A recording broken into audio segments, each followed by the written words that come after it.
Yeah. My name is Irwin Lauppe.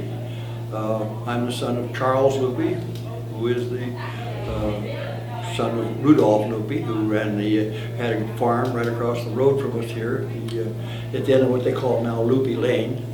And my memory of those days is quite a bit different than it is what you see there today.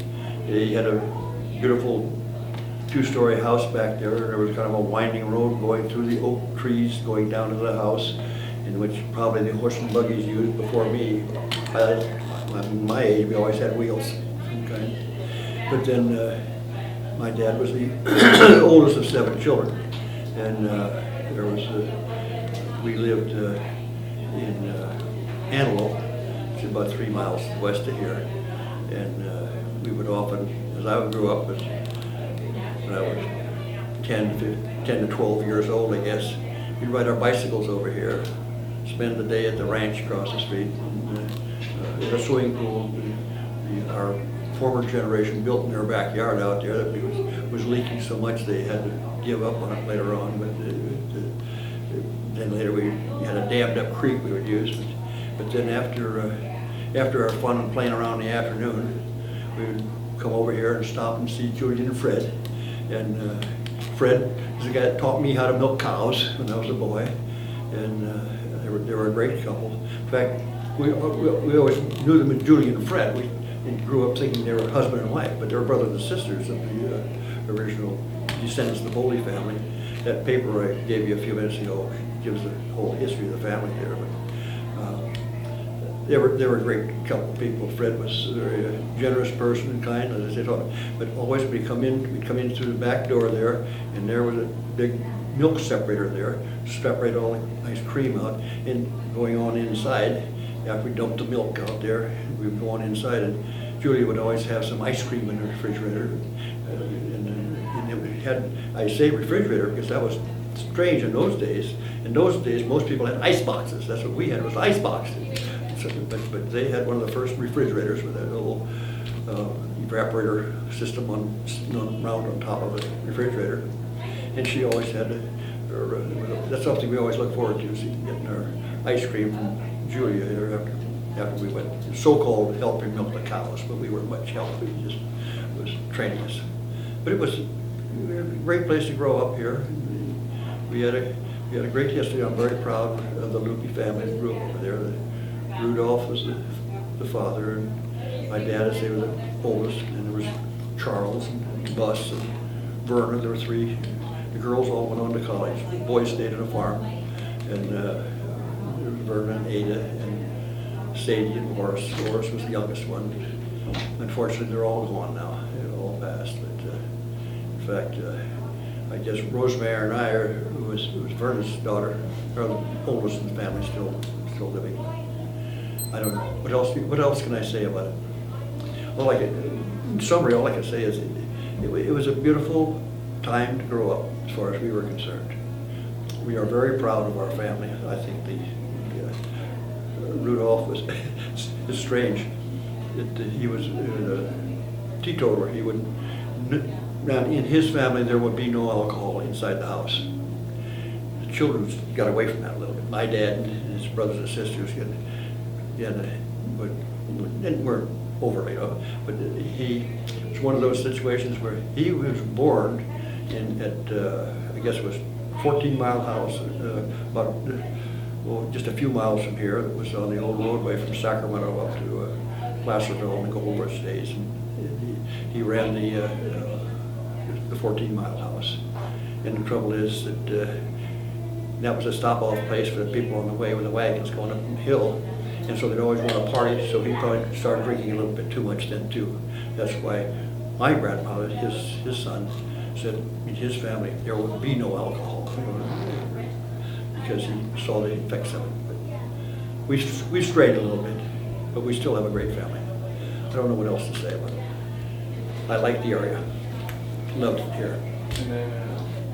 And I lived. Yeah, we have a few more questions to ask you that they're interested in. So what school did you go to? I went to Dry Creek Elementary School. That was over farther west of Antelope, about 2 miles from there. Okay. And then went on to Roseville High School in there. Do you ever remember hearing anything about the Women's Auxiliary during the war, World War II? Oh, the Women's Auxiliary. They were the women firefighters of this area during the war. Oh, very little. No, I don't know anything about this, because She lived a we little were almost in further a out. separate community over there in Antelope. Uh-huh. Our only connection was here at the ranch in Okay. Kimberly.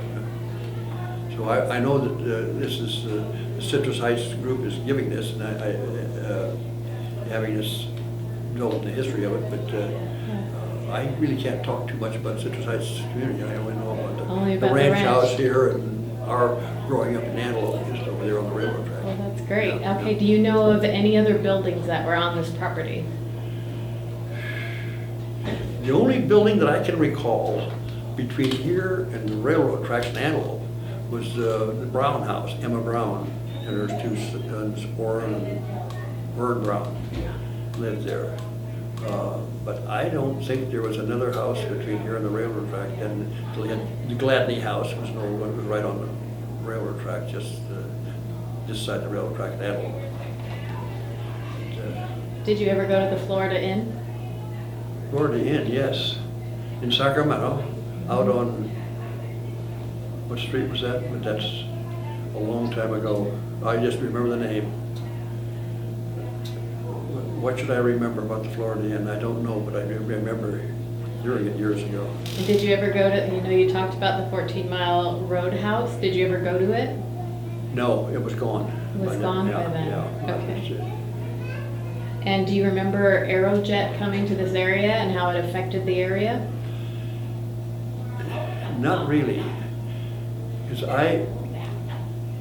we were living in Antelope when I went into the service, and Aerojet came in during the war, and I know that folks, or my mother got into artwork, and she got into, she was quite an artist, and